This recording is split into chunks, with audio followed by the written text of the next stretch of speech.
Vida longa e próspera comunidade escolar, começando mais um AL Podcast, audaciosamente indo onde nenhuma escola jamais esteve. Eu sou o professor Felipe Fraga, diretor da Escola André Leão Poente e mediador, pelo menos, desse episódio do AL Podcast. E hoje nós estamos aqui, mais uma vez, gravando no AL Podcast Studio, aqui nos estúdios da ProHub, com o oferecimento da ProVideo. E hoje a gente tem a felicidade de receber um ex-aluno da escola, o Bruno Lara, que inclusive foi meu aluno. Desculpe qualquer coisa aí, Bruno, eu estava começando na vida como professor ainda na época, né? Mas eu acho que eu tive minhas qualidades e alguns defeitos, né? Mas hoje eu estou compensando aí, né? Te trazendo para um projeto bacana de escola, né? Expandindo a escola. Eu acho que esse é digamos que o maior objetivo de uma escola é poder, inclusive, manter contato com os alunos depois que eles se formam, né? E o Bruno aí é um parceiro, a gente está sempre se conversando, né? Dá para dizer até que a gente conseguiu manter uma amizade aí na vida pós-escola, né, Bruno? Então, acho que, pelo menos com o Bruno, meu objetivo como professor aí foi cumprido e a gente ainda continua nessa caminhada, né? Não é todo professor de literatura que passa apocalipse para os alunos. É isso aí, né? Sim. A Batalha do Apocalipse, né, do Eduardo Spor, na tua época eu trabalhava bastante com mas esse... agora cá para nós aqui, como é que era o professor? Meio fraco, mas agora tá bom. Fraquinho. Tá. Não, melhorou bastante. Na época a gente dizia pra ele, não, Felipe, tu vai ser diretor. Ele falava, não gosto. Agora. Vai ser, todo mundo sabe. Tá aí, ó. Tá aí. Pegou gosto agora. Então, além do professor Viegas, estamos aqui com o colega de sempre aí, o Rodrigo, que é o parceiro de todas as horas, aí, além de tudo escreve as nossas pautas, né?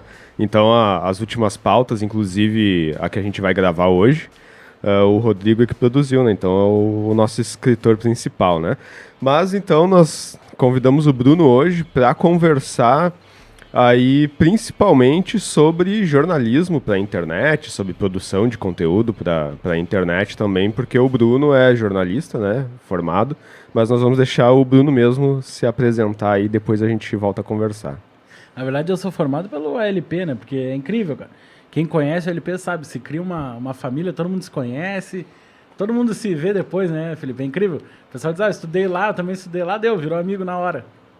E quando a gente vai nos shoppings de Canoas ali, então, todo mundo é do ALP aí, né? Quando eu entro ali, eu já vou com o braço postiço, assim, que ele vai abanando, assim, porque os dois shoppings, né, agora principalmente o novo ali, que é maior, a maioria dos alunos estão trabalhando ali, né, então... Mas eu imagino, né, cara, eu saía da Alvorada, ia aqui, no Bourbon, aqui na Sertória, que eu encontrava os alunos tudo, não tem, imagino do lado, né? Sim, né? Não, ali todo mundo se conhece, né, e eu trabalhei um tempo não só no André Poente, como no Rondon também, que é uma outra escola do centro, e que também recebe de todos os bairros, né, então aí a cidade é muito pequena, né? Quando a gente trabalha numa escola, assim, a gente acaba conhecendo todo mundo, né? E com o projeto de podcast, tem gente que já me conhece, que eu já não reconheço os alunos, né? Porque nesse tempo que eu tô há 12 anos já passou com uns 10 mil alunos por mim, né? E daí agora com o projeto do podcast tem alguns ali que nem alunos foram, que às vezes reconhecem também, né? Mas eu sempre fui o puxa-saco original, sabe? Aquele que é mal em matemática, não entende muito do negócio, tal, daí vai dar o jeitinho brasileiro, aquele pra sair da escola. Senão eu tava até hoje tendo aula com a Veraci lá, né? E ainda tá na escola, inclusive, né? A Veraci ainda vai ficar alguns anos conosco lá. Na matemática, assim, sempre fui muito zero à esquerda, essas coisas. Mas aí era notório que tinha um caminho para comunicação, né? Sempre conversava muito e tal, e tirava alguns professores da aula, Trovando, Fiado, o Alessandro e tal. Inclusive as aulas do Alessandro estão fazendo falta com esses debates aí sobre o nazismo. Ali no final, se sobrar um tempinho, a gente até conversa um pouco sobre isso. Mas como vice de professor, né, e aí nos projetos, a gente tem uma pauta ali que a gente vai seguindo, né? Inclusive a gente definiu aqui, então, algumas perguntas para serem feitas pelo Bruno, né? E a primeira é do Viegas, inclusive. A primeira já é minha? Depois da apresentação já é do Viegas. Já é a minha, que honra. Tá enferrujado o Viegas. Mas muito tempo, né? Sem fazer live, né? Não, a gente andou dando uma pesquisada nas tuas redes sociais aí, né? E vimos que tu tem aí um perfil bem arrojado, né? Tem bastante iniciativas aí, né? Procura resolver os desafios da comunidade e tal. Famoso metido. Não, mas tá bem ativo, né, na comunidade aí, né? E tu, quando foi aluno da escola, né, no ensino médio, tu desenvolveu um projeto voltado para os alunos do primeiro ano, né? Então, a nossa questão é essa, né? Se tu poderia falar um pouco aí desse projeto aí, né? Então, a gente desenvolveu lá no André Allan Pointe um projeto junto com a Junior Achievement, que é uma ONG, né, internacional lá dos Estados Unidos, super reconhecida. Nós recebemos palestras deles no ano passado, inclusive, na escola. E daí era um projeto voltado... Eles são voltados para o empreendedorismo, né? E esse projeto, a ideia era que os alunos do terceiro ano ali se envolvessem um pouco, né? No caso, eu que fiz essa parte, junto com os alunos do primeiro. Então, essa troca entre alunos também. E daí eles tinham que montar empresas, né? Eles montavam... Isso tudo partiu deles, né? Eles tinham que desenvolver qual produto eles queriam fazer o produto, montar a estratégia de venda, caixa, todo esse tipo de coisa. Então, ali a gente tinha alunos que montavam capinha de celular, a gente tinha alunos que montavam suporte de notebook e tal. E eu até me surpreendo, porque eles foram super bem, assim, e eu não sei porque que nenhuma delas continuou depois. Às vezes a gente começa um projeto em escola, assim, mas com certeza a experiência para alguma coisa eles estão usando hoje em dia, né? E o Viegas deve lembrar bem, porque isso foi desenvolvido na época do Politécnico, que tinha o seminário integrado. Lembra dessa época aí? Eu me lembro que na época teve um problema ali, porque os professores não receberam muita instrução, formação, nada, né? Foi meio que te vira aí e faz alguma coisa nesse contraturno.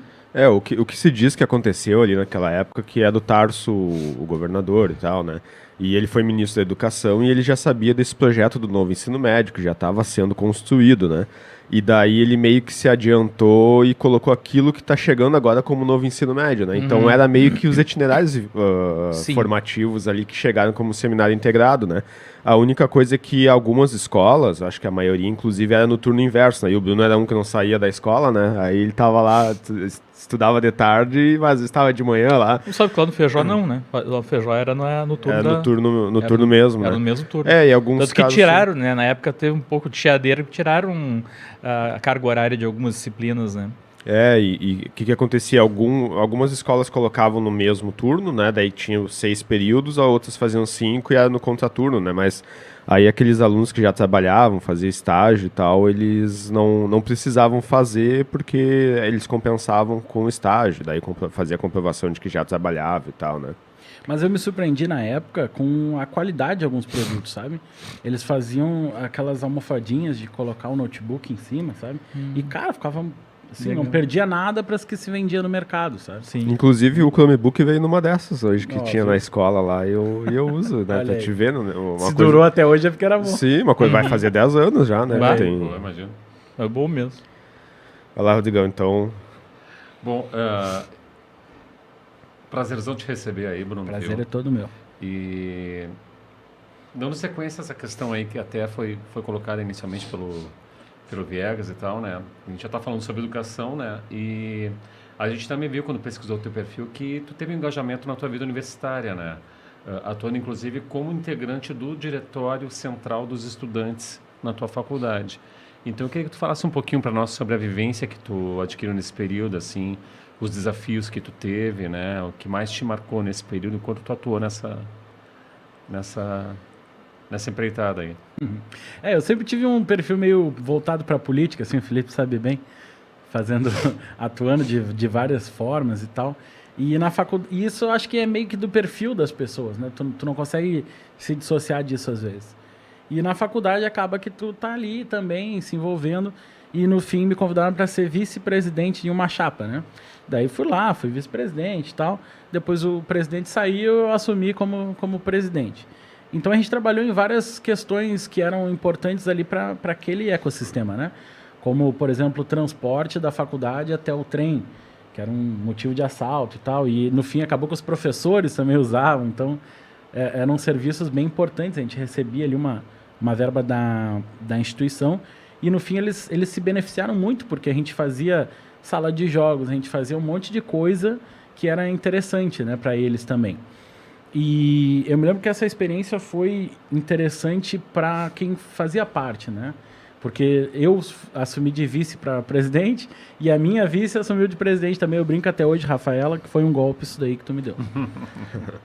No Brasil é previsto, né, cara? Porque muitos dos presidentes acabaram com o vice virando presidente, né? Ou porque o presidente morreu, porque foi impeachmentado, né? Então já estava previsto, né? E os vices depois acabam virando diretor, né? Sim, acontece bastante, né? Te prepara, Rodrigo. Eu digo, quando o Rodrigo assume aqui a mediação, né? Inclusive hoje a gente vai gravar 2 episódios, né? No mesmo dia a gente tá gravando. Tu já tá preparando ele já. Já passei Só a sentiu, bola, né? Sentiu, né? Mas foi uma experiência muito legal, assim, porque tu recebe demanda dos colegas, né? Tu tá ali numa posição de representar os colegas e tu também tem que ter uma relação com a diretoria. Então acaba que tu faz esse meio de campo e é uma experiência bem interessante, assim. Mas, então, Bruno, quando tu estava fazendo a graduação em jornalismo e tal, tu chegou a receber um prêmio aí de jornalismo do Ministério Público, né? Na categoria reportagem universitária e também o prêmio Ari, Banrisul de jornalismo, né? Para quem não é dessa área de jornalismo, inclusive, eu sou totalmente ignorante, né, nesses prêmios aí, né? Então a gente queria te dar uma oportunidade de falar, né, qual foi o projeto que tu inscreveu para esses prêmios e tal, como é que funciona para se inscrever, como que é a escolha, né? E também de como tu te sentiu de ter sido agraciado com esses prêmios aí, né? Isso motiva muito, né? Essa história de prêmio aí para quem é aluno e tal, funciona muito bem. Na verdade, era um trabalho em grupo, assim, que foi nos proposto e tal, e a gente resolveu falar sobre moradores de rua. Então a gente foi atrás e fazer aquele trabalho de campo mesmo, ir lá, conversar, ver, cara, por que tu tá na rua? O que te trouxe até aqui? Tu quer sair, não quer sair? E a gente descobriu várias coisas, assim, que para nós eram completamente inéditas, assim. Tinha pessoas que estavam na rua porque queriam estar na rua e não querem sair de lá. Elas estão lá por opção. Então não é aquele... Muita gente tem aquela impressão de que não, tem que tirar as pessoas de lá. Não, tem gente que está lá porque quer estar lá. Tem muita gente que saiu por causa da família, tem muita gente que saiu por causa de questão sexual que a família não apoiava. Então, assim, o mais diverso, a gente viu muita solidariedade. Tinha gente que a gente entregava, o cara estava ali morando na rua, a gente entregava roupa, um saco de roupa, e eles diziam, não, eu não preciso, dá pro fulano ali que mora do lado, porque ele precisa mais do que eu. Então, tu via assim, te chocava, né? E esse trabalho foi desenvolvido com um grupo muito grande de colegas, ali com a Evelyn, com o Wagner. Wagner, que era o nosso diretor na época, inclusive recebeu 500 prêmios do Wagner, um baita jornalista já.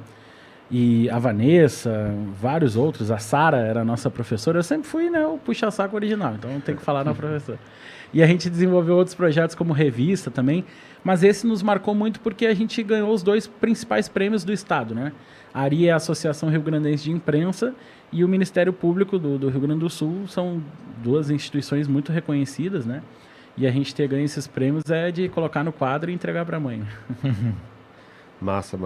E eu acho que quando tu te apresentou, tu não falou sobre a GBC, né? Que hoje tu atua aí na GBC, né? Que é um portal de notícias da região metropolitana, principalmente de Canoas, que é a cidade onde nós moramos. Então é onde o Bruno atua hoje, né? Que é exclusivamente jornalismo para a internet. Inclusive a gente depois, nas próximas perguntas, vamos se debruçar mais sobre essa temática aí.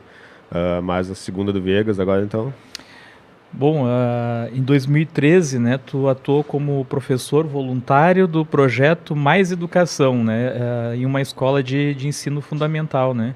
Até eu ia te perguntar como é que funciona isso depois eu sigo na pergunta, né, mas como é que funciona isso para te ser voluntário? Tu chega lá na escola e eu quero ajudar aí e tal, e já pode ou tem que ter um processo mais burocrático para... Não era um processo muito burocrático, não. Senão existia uma formação, coisas desse tipo.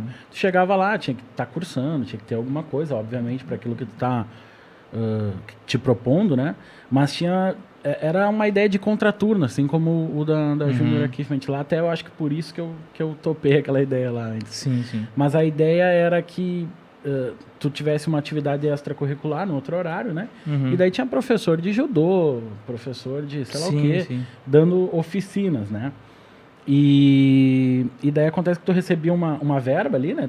Tu recebia um pagamento, então não era só de graça, voluntário. Tá. Então isso incentivava muito a gente a fazer também. Só que é complexo, assim, para quem não tem a vivência de professor, quem não sabe fazer isso, né? Porque você está numa sala ali com 30 alunos, 25 alunos, crianças pequenas, né? Então, Tu tem aquela outra visão, né? Tu tá do outro lado agora, né? Não, e é muito complexo, assim, porque, sei lá, eu nunca tive essa experiência, eu nunca tive essa formação, né? Então, tu controlar ali 25 pessoas para fazer um jornal online, que era o que a gente fazia na época, saía alguma coisa, mas era bem complicado. Bom, aí continuando a questão, né? Então, tu foi assessor da vice-prefeita Gisele Wecked, de 2017 até 2020, né? E tu também participou de políticas públicas que visaram a redução do déficit de vagas da educação infantil, né? Colaborou também com a implantação da plataforma Google for Education. Isso me chamou a atenção, né? Porque a gente trabalha lá na Seduc com o Google for Education, né? Mas isso, então, a nível municipal, né? Nas escolas municipais de Canoas, né? Então, como é que tu avaliou essa importância, né, da educação na tua vida e qual o teu esforço para que mais pessoas tenham, né, acesso a essa educação, né? Eu trabalhei junto com a Gisele ali, que era vice-prefeita, né? Junto no governo do prefeito Luiz Carlos Busato, né? E ela tinha muito esse olhar para a educação. Ele até falava que ele, como arquiteto, cuidava da estrutura e ela da alma. E ela é advogada, né? Sim. Não tem nada a ver com a educação, mas ela tem esse olhar. Então, todos esses 4 anos que ela esteve por lá, ela focou nessa pauta. Então, a gente teve ali alguns avanços, como eleição direta para diretor de educação infantil, que não tinha antes e agora também não tem mais, mas enfim, foi um avanço na época. E o Google for Education foi uma coisa interessante, porque a gente foi atrás, eles foram lá para São Paulo, fizeram aquela reunião, conheceram e tal. E é um projeto grande, né? Porque tu instalar isso numa escola particular, numa universidade, já é um trabalho grande, né? Imagina em 84 escolas. É complicado. E eles colocaram como meta instalar nas 84 ao mesmo tempo. Não foi assim, vamos fazer aquele piloto, deixar funcionando bem e depois... Não. As 84, então, foram contempladas com projetos, receberam o carrinho com os notebooks, com os Chromebooks, na verdade. E foi um trabalho de divulgação muito grande, um trabalho com a imprensa, um trabalho para que os professores entendam o que é. Todos os professores foram receber formação também de como usar, como fazer e tal. E isso é muito interessante. Uma sala Google nas escolas também, que tem aquele ambiente Google diferente, com puff, com não sei o que e tal. Então, eu acredito que foi um avanço, assim. Até as crianças acabaram não usando muito, porque quando terminou o projeto, a gente já estava em pandemia, né? Sim. Então, acaba que muita gente foi conhecer essa história só agora, que estão voltando pro presencial. Mas assim, o que levou vocês, a prefeitura, a se interessar pelo Google for Education? Porque eu vi ali 2017, eu não sei se começou nessa época ou foi depois. Foi depois. Foi depois, tá, porque lá na Seduc, aqui no estado, né, começou em 2019, né, Rodrigo, Sim. A implantação do Google for Education, né? Eu até ia te perguntar se vocês chegaram a conversar com o governo do estado, mas acho que vocês começaram quase ao mesmo tempo, né? Não, mas houveram conversas. Houveram conversas com o governo do estado também. A gente serviu de exemplo, né, pro estado. Outras prefeituras vieram ver o que a gente estava fazendo e tal. Porque era realmente inovador, né? A gente conheceu, eles foram até lá, então nem tinha nada aqui pra gente olhar. Depois a gente descobriu que o La Salle estava implementando isso também, né? Tinha uma sala Google e tal. Só que é aquilo que a gente fala, né? É um universo muito menor. Tu pegar uma universidade, por exemplo, que é para adultos e tal, Sim. E tu querer colocar isso em 84 escolas, né? É muito diferente, porque daí tu vai chegar lá numa escola, no fundo de bairro, não tem internet. Sim. Aí tu tem que... Daí, às vezes, nem a operadora passa a internet na rua. É toda uma coisa enorme. Eu achei bem interessante porque, assim, eu já entrevistei outras pessoas ligadas a outras prefeituras, até na época que eu fazia as lives com o Mestre dos Magos, né? E ele convidou uma lá, o Mestre dos Magos, o Sérgio Job Lima. Abraço, Sérgio. O Sérgio convidou, né, uma lá da região dele, lá da região do litoral, né? E aí ela era empresária, no caso, e tinha fornecido o serviço esse de ter, né, o acesso à sala de aula virtual, né? E então, assim, a maioria das prefeituras aqui no estado não usam o Google for Education, elas contratam, né, outras empresas que fornecem um serviço, né? As escolas particulares também, a maioria, né? Então, assim, é interessante que uma prefeitura também adotou o mesmo sistema, né, do que o estado, né? Isso é muito interessante porque o aluno tem contato com as coisas que são atuais, né? Sim. Vai usar o Docs lá do Google, não é o que já fica salvo em nuvem e tal. Claro. Porque daí o cara tem contato, às vezes, com o Word lá, numa máquina mais ou menos, no 2007, daí já recebe um arquivo mais atual, já não consegue nem abrir, fica aquele negócio todo, entendeu? E eles já tinham acesso ali a tudo que o Google pode oferecer, com toda a segurança de pesquisa. Por exemplo, se o aluno... Eu me lembro que a gente comentou muito na época que se o aluno colocasse bomba no Google, por exemplo, apareceria uma bomba de chocolate. Sim. Tem toda uma mecânica diferente, né? Eu não tenho nenhum vínculo com a Google, né? Mas, assim, a educação tem o acesso gratuito, né? Tanto que tem a Microsoft também tem, né? O Office 365 tem, agora a gente está até fazendo um estudo para implantar lá na Seduc, né? Da Microsoft, né? E para a educação, para os outros órgãos todos é pago, né? O IRGA é pago, a SPGG é pago, a Seduc, né? A educação é gratuito, e o Google for Education também, né? E o Office também, a Microsoft também tem um sistema assim gratuito para a educação. E até eles têm uma classificação, né? E1, vários planos, né? E1, E2, E3, F1, F2, e o da educação é o A1, que tem as mesmas funcionalidades do E1, que é pago, mas para a educação é gratuito. Eles têm agora também até o Classroom da Microsoft, né? Que é meio que interligado, é o Microsoft Teams, né? E daí ele é tudo videochamada, Classroom, tudo junto ali, né? Sim. E é muito interessante porque o Google ele dá todo um suporte, assim, sabe? O gestor da América Latina teve em Canoas, trouxe o Ives Urquiza, se não me engano, que é embaixador do YouTube no Brasil. Então eles trazem toda uma estrutura para conversar com o prefeito. A gente fez um evento para todos os professores no Parque Shopping Canoas, para explicar como ia ser, para trazer a experiência, aquela coisa de telão, bonito e tal. Sim. E dar um novo gás, assim, vejo que todo mundo ficou bem empolgado com a nova ideia. Isso que ele falou, eu posso confirmar lá, porque a gente trabalha direto com o pessoal da JetEdu, né? E qualquer dúvida que a gente tem, tu entra em contato com eles e eles prontamente te ajudam, né? Não é porque é para educação, né? Não é pago, né? Que eles te dão atendimento na hora. Então, realmente, eu não entendo por que outras prefeituras escolhem pagar, né, um serviço se tem da Google, tem da Microsoft. Mas né? eu me lembro que teve um investimento bem grande em notebooks, né? Em Chromebooks, na verdade. Os carrinhos, os Chromebooks, esse era o único custo que tu tinha. Alguma coisa tem, né? Alguma coisa eles querem vender, porque afinal eles, né, vivem disso, né? Inclusive agora a gente está perdendo, né, no Meet a versão de gravar, né? Sim. Não vai ter mais essa funcionalidade. Já sumiu. Eu tô com uma conta experimental lá, a conta Plus, que ainda grava. Grava pelo OBS, que é de graça. Né, quem sabe, né? Mas o problema é que a maioria dos professores não sabe, né? Então tem que ser fácil, né, o acesso. Que uma das coisas que aconteceu, que eu notei durante a pandemia, é que eles liberaram muitas funcionalidades exatamente por causa da pandemia, né? Que não existiam antes, eles foram colocando até para dar aquele gostinho, né? Olha como é que é, agora vocês vão ter que pagar, porque né, é um mercado, né? Esse negócio do Google é interessante porque ele desperta o empreendedorismo também. Mas uma história que a gente ficou sabendo é que eles detectaram lá no Nordeste um aluno que ele montou uma Netflix caseira.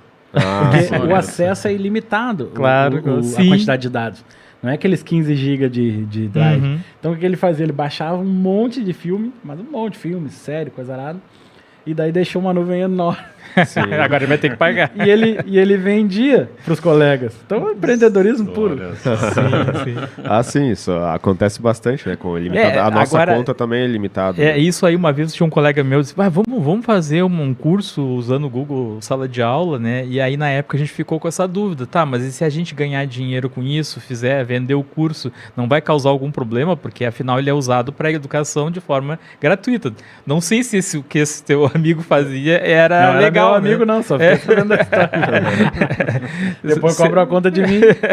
Se era legal ou não, a gente não sabe, né? Não sei se poderia dar um problema ou não, né? E essa questão de implementar nas prefeituras o Google for Education, tu estava falando que entrevistou pessoas que trabalhavam no município, então tu teve uma amostra disso, né?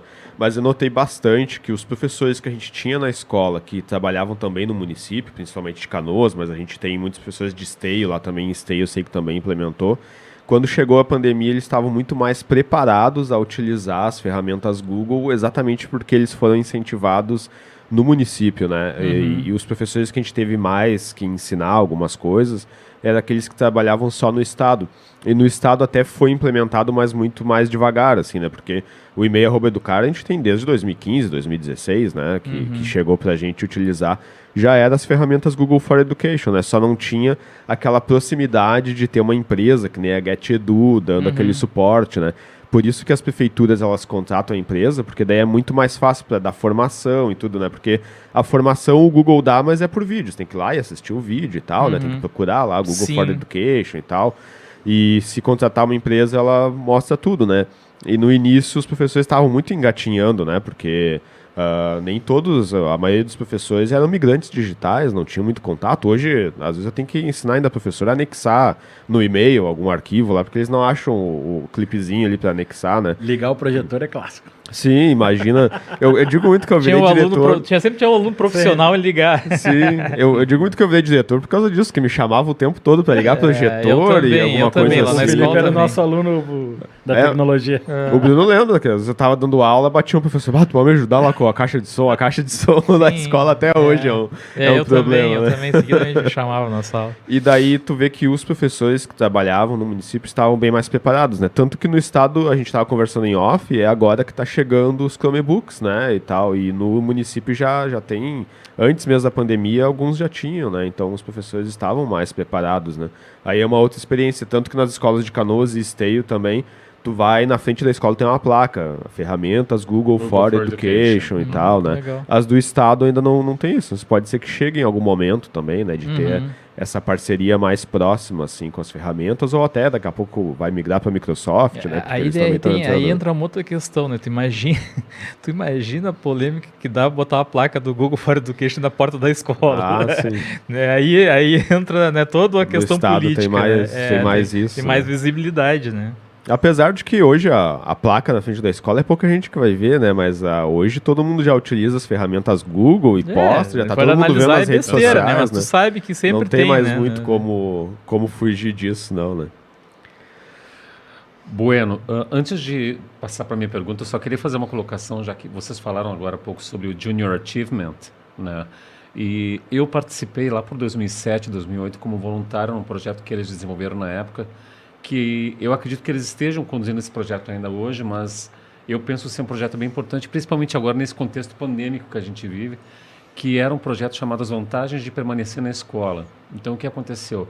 Naquela época, eu atuei em 2 escolas de ensino fundamental, acho que na 7ª série, para conscientizar os alunos sobre a necessidade de eles não abandonarem os estudos, né? Eu sei que hoje os projetos são mais voltados assim, educação financeira, como economizar, gestão do dinheiro e tal, mas eu acredito que esse projeto deles também tenha uma importância inquestionável, né? Então, abração aí, pessoal da Junior Achievement, e espero que ainda esse projeto ainda esteja sendo levado sendo conduzido, porque ele é muito importante. Né? E era um outro público, né, Rodrigo, mais de fundamental Mais e EJA, fundamental, né? E né, o ano passado, mesmo durante a pandemia, nós recebemos lá palestras da Junior Achievement também, foram 4, inclusive, né? Uma por mês.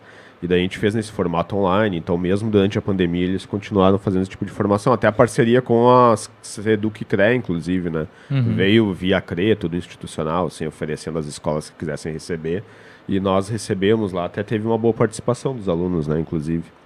Foi bom, né?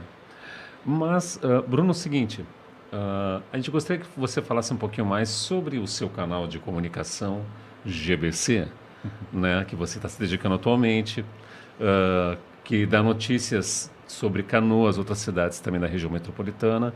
A gente gostaria de saber como é que esse projeto começou, como é que está o estágio dele atualmente, né, em termos de visibilidade, de acessos, quantas pessoas trabalham nele hoje em dia. Pode falar um pouquinho mais sobre esse projeto para a gente, por favor? Maravilha. A GBC ela começou com o James Anato, que é um jornalista lá de Canoas também, e ele já fazia isso há uns 6 anos atrás, e ele já tocava esse projeto. Então, depois que eu saí da prefeitura, eu fui para lá também, até por causa da formação e tal, já é uma coisa que eu fico mais à vontade de trabalhar com notícia, né?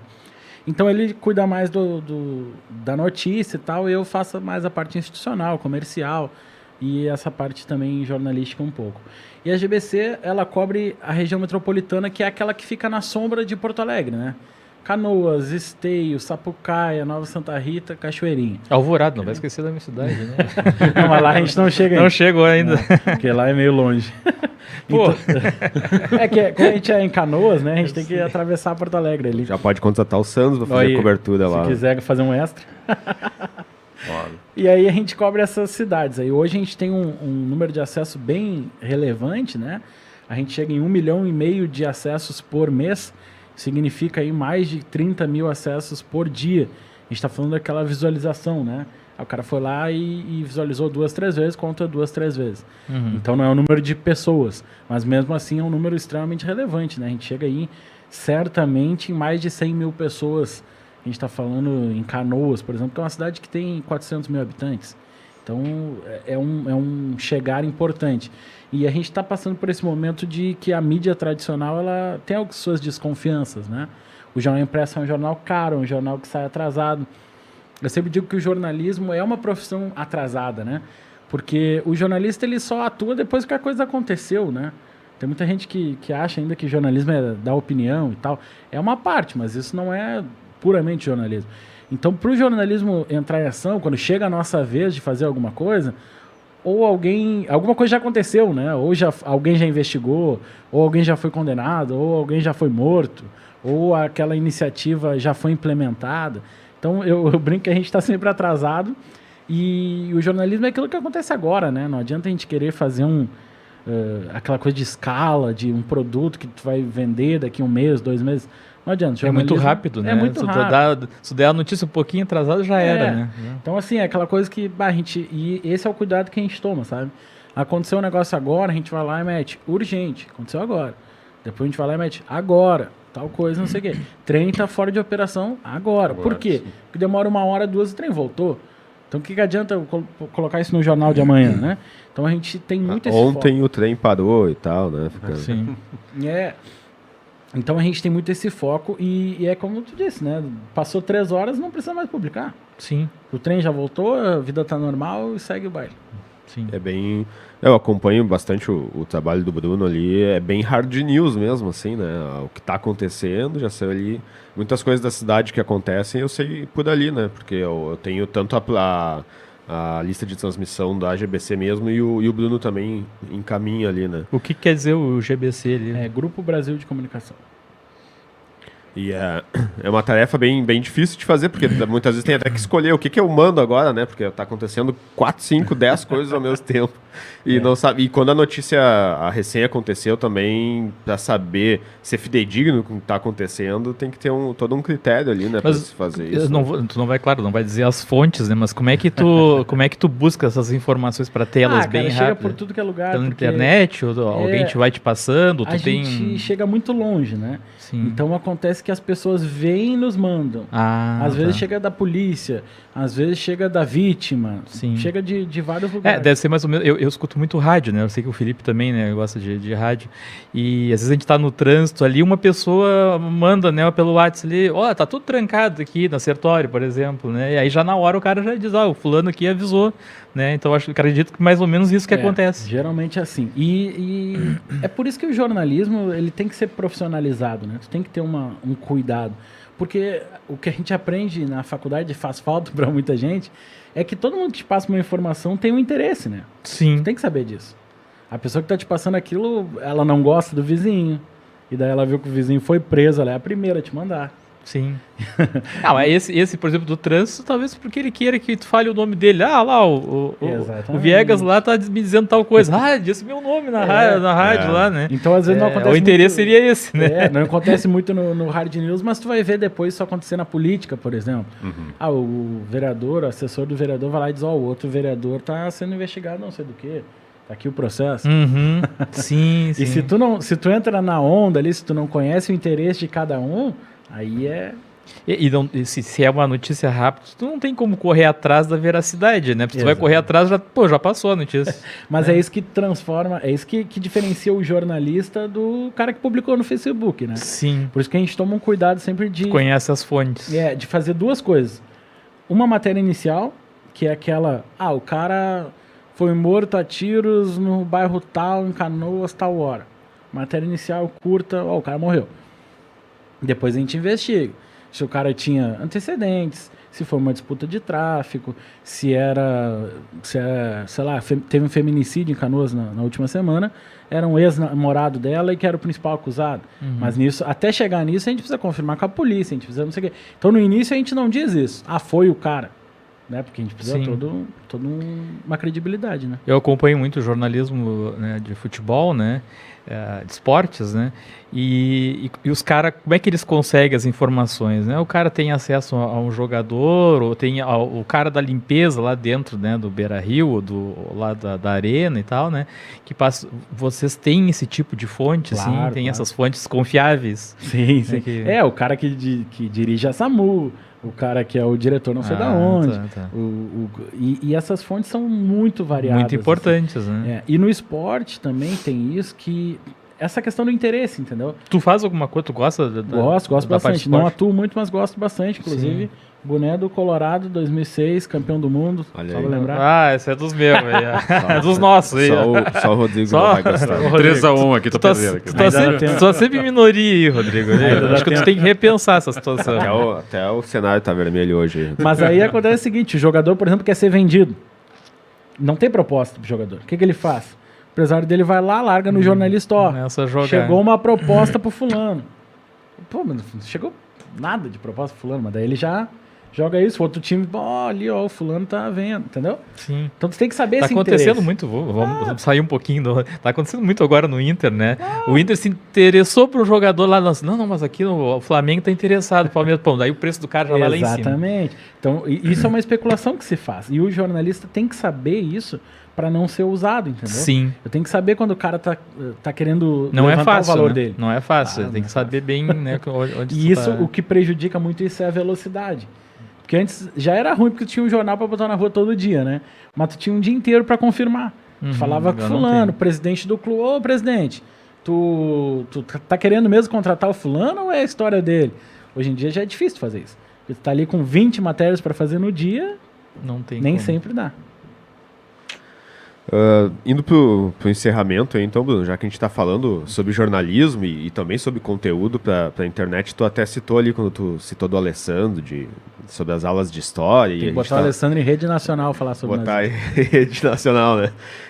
Até é bom a gente aproveitar a pauta, que é conteúdo pra internet e jornalismo, e pra falar um pouquinho sobre o caso que aconteceu essa semana aí, que até movimentou bastante as redes sociais, principalmente sobre o Monarca aí, o que ele falou sobre nazismo. Esses podcasts. Junto com o Kim, né?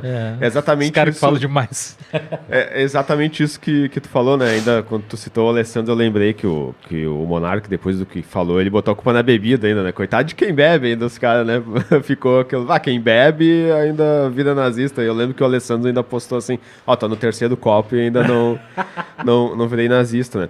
E nós, como escola e como um projeto de escola, a gente realmente tem essa preocupação de fazer o conteúdo com responsabilidade, inclusive, né? E é sobre isso que a gente está falando também, que o jornalismo também tem que ter esse tipo de responsabilidade, né? E o que eu notei ali que aconteceu é que por ele ser despreparado, ele não se deu conta que o tamanho do projeto, né? Porque eles têm, às vezes, 8 milhões de visualizações, 5 milhões, 3 milhões de seguidores. Eu acho que eles têm 3 ou 4 milhões, né? E ele não se deu conta primeiro, o absurdo do que ele disse e a repercussão que ia ter em cima disso, né?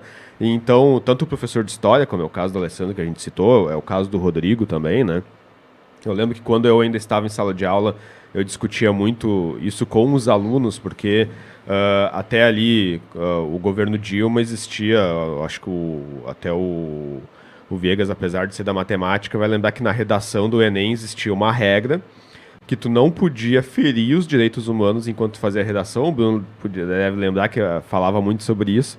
E toda vez que eu abordava isso em sala de aula, vinha aquela discussão, por quê e tal, né? Pô, mas daí, petista, se eu for lá e defender pena de morte na redação, então quer dizer que eu vou ser desclassificado, né? E alguns alunos achavam um absurdo e tal. E daí virava uma polêmica ali de defender o porquê daquilo, né? Existia exatamente essa regra por causa desse tipo de coisa, que é para ensinar ensinar esse tipo de coisa, né? Que quando tu for te comunicar, tu tem que ter cuidado com algumas regras, legislações e tudo, né? Sim. Hoje, infelizmente, essa é uma regra que já não existe mais no Enem, né? Então, o cara pode defender qualquer coisa hoje, quando for escrever a redação do Enem ali, que ele não vai ser desclassificado, né? Então, se o Monarca escrevesse a redação do Enem e colocasse o absurdo ali que ele falou, ele não seria hoje desclassificado no Enem, né? Mas na época em que eu estava em sala de aula, ele seria, e era uma regra que existia exatamente para ensinar esse tipo de coisa, e era o que eu colocava em sala de aula para os alunos, né?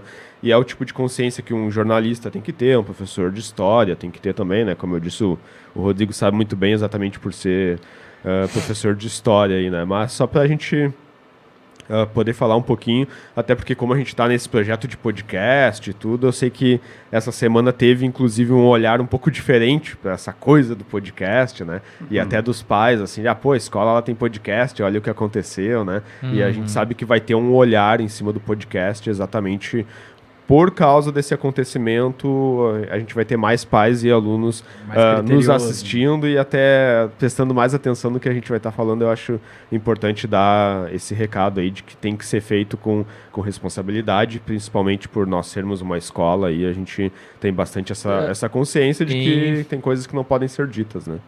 Eu queria perguntar para ele, assim, aproveitando que a gente está falando sobre esse tema, tu já escreveu alguma coisa que tu te arrependeu depois?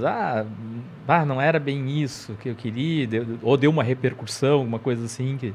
Sim. Não que eu tenha me arrependido, assim, mas às vezes tu percebe que tu muda de opinião, né? Porque tem até uma brincadeira que diz que quando o cara é jovem, o cara é de esquerda, depois ele vai crescendo, vai indo pro centro, depois de direita. Mas é que eu acho que a gente... Não, eu espero que isso não aconteça. Não, mas eu percebo assim que a gente vai mudando de opinião. Sim. Às vezes eu escrevi algumas coisas, umas colunas de opinião num jornal em 2015, que eu já não sei se eu penso igual, assim, sabe? Mas não me arrepender por ter feito alguma coisa esdrúxula, assim, e tal. Mas eu acho que a gente está vivendo também um momento de muita falta de profissionalização, assim, sabe? Muito amadorismo, assim, e isso sendo incentivado, assim, pelo governo, pelas autoridades, pela sociedade, enfim, porque a sociologia, a filosofia explicam, né? Tu vai pegar lá, Castells vai te dizer da teoria das bolhas, tu vai pegar, sei lá, a teoria da sociedade líquida de Bauman. Isso. Eu não vejo os alunos, muitas pessoas, com a capacidade de linkar as duas coisas, sabe? E aí a gente percebe que a gente está indo por um caminho onde as pessoas não precisam mais ser qualificadas para fazer o que fazem muitas vezes. Então lá o Dr. Enéas dizia nas eleições, para ser presidente não precisa de nada. Para pilotar um voo precisa de horas de voo, para ser médico precisa de horas de não sei o quê, para ser professor precisa de estudo. E eu faço uma adaptação da frase: para ser jornalista tu não precisa de nada? Tu não precisa de formação para ser jornalista? Sim. E hoje não precisa. Então eu vejo muita gente dizendo, não, eu sou jornalista. Liberdade de expressão é uma coisa, liberdade de imprensa é outra. Porque tu não está ali dando uma opinião, tu está ali trazendo uma informação do que aconteceu. Tu tem que ser responsabilizado pelo que tu está falando. Tanto é, e isso é tão importante que a primeira emenda nos Estados Unidos, que as pessoas gostam muito dos Estados Unidos como referência, a primeira emenda é a liberdade de imprensa. Agora, todas as profissões estão passando por isso, né? E isso faz parte da globalização, faz parte dessa facilidade que a gente tem hoje de comunicação, né? Porque tu vê assim, o médico, hoje todo mundo é um pouco médico, todo mundo dá receita. Todo mundo troca de jaleco toda semana, né? Agora tem os especialistas na guerra da Rússia e dos Estados Unidos. Pois é, o professor mesmo, uma coisa que irrita muito os professores é que todo mundo opina sobre educação.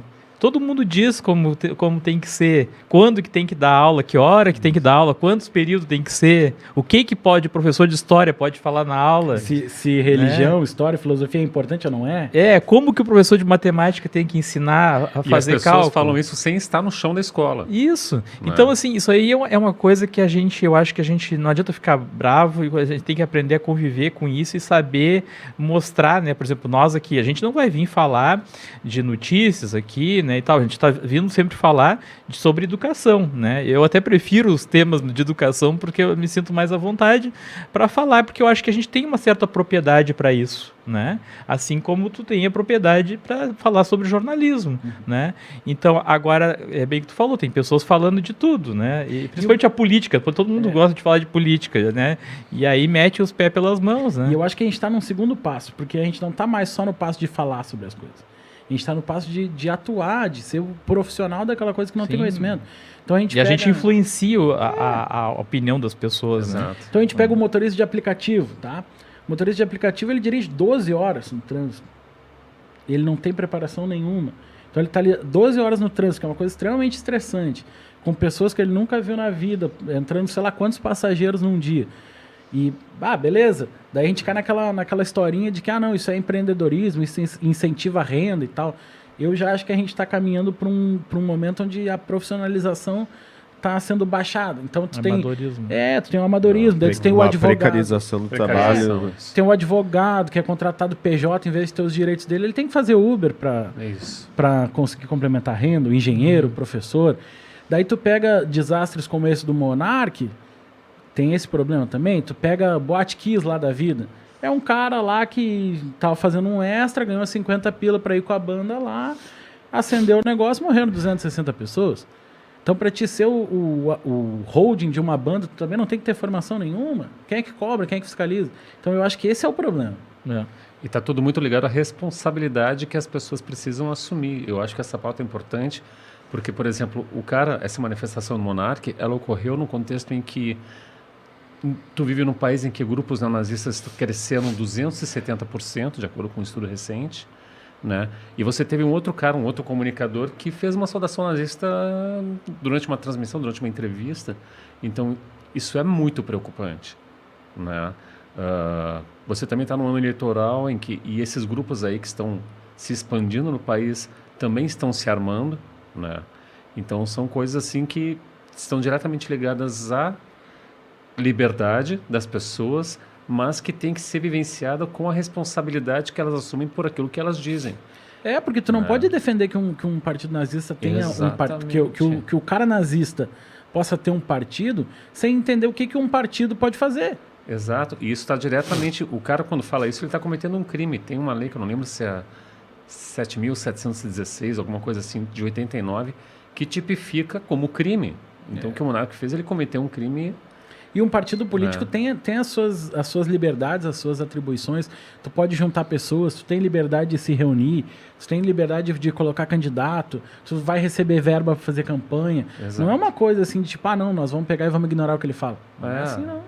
Eu vi até alguns comentários, inclusive na Gaúcha, que eu estava escutando essa semana, daí chamaram lá especialistas, não sei se era sociólogo, historiador, alguma coisa assim. Em algum momento ele disse que a educação falha muito. Eu, por exemplo, não aprendi sobre nazismo na escola, né?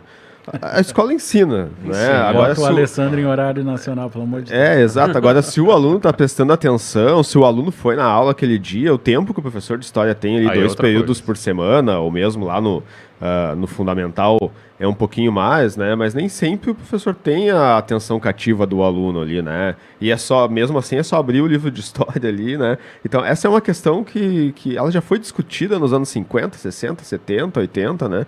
Nem precisava estar discutindo. O nazismo é um absurdo e pronto, né? Não tem nem que se discutir se pode formar um partido nazista, é um absurdo. E tem muita gente que não se aprofunda nos assuntos, né? Porque tu leva essa teoria liberal, assim, de que tu tem liberdade de expressão e tal. Mas tem outros direitos que as pessoas têm. As pessoas têm direito à vida, as pessoas têm outros direitos e um não é mais importante que o outro. Então tu não pode, porque eu tenho direito à expressão, que eu posso ir lá e contar uma mentira sobre o Felipe. Tua liberdade de expressão não pode ser salvo-conduto para tu cometer crimes. Exatamente. Né? Então eu não posso ir lá e inventar uma mentira do Felipe. Não é liberdade de expressão. Isso é crime. Sim. Mas só para encerrar o assunto e depois a gente encerrar o episódio, para a gente não passar muito de 1 hora, né? Eu só queria encerrar também que foi dentro da questão levantada, isso o Rodrigo é professor de história, que ele não vai me deixar mentir. Pelo menos não mentir sozinho. Não mentir sozinho, pelo menos, né? Sim, até porque, né? Sabe como é que é? Porque falta não justificada. Se estabeleceram, e isso as pessoas confundem muito comparações, por exemplo, nazismo e comunismo. Mas por que nazismo não pode e comunismo pode? Nós temos partidos comunistas, tem o PCB, o PCdoB e tal, né?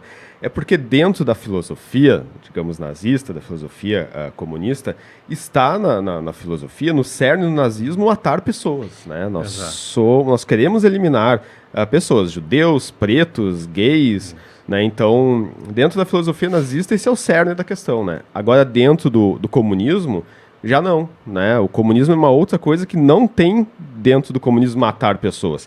Comunistas e regimes comunistas fizeram isso, aconteceu, principalmente lá... Nem comer criancinha, né? Nem comer criancinha, no stalinismo, né? É a mesma coisa que no cristianismo. A gente sabe que dentro da filosofia cristã não existe matar pessoas, né? É o contrário disso. Mas a gente sabe que existiu uma Inquisição, então a gente não pode reduzir o cristianismo à Inquisição que matava pessoas, assim como a gente não pode reduzir o comunismo a regimes que matavam pessoas, né? Agora, já o nazismo sempre que existiu e está no cerne matar pessoas, né?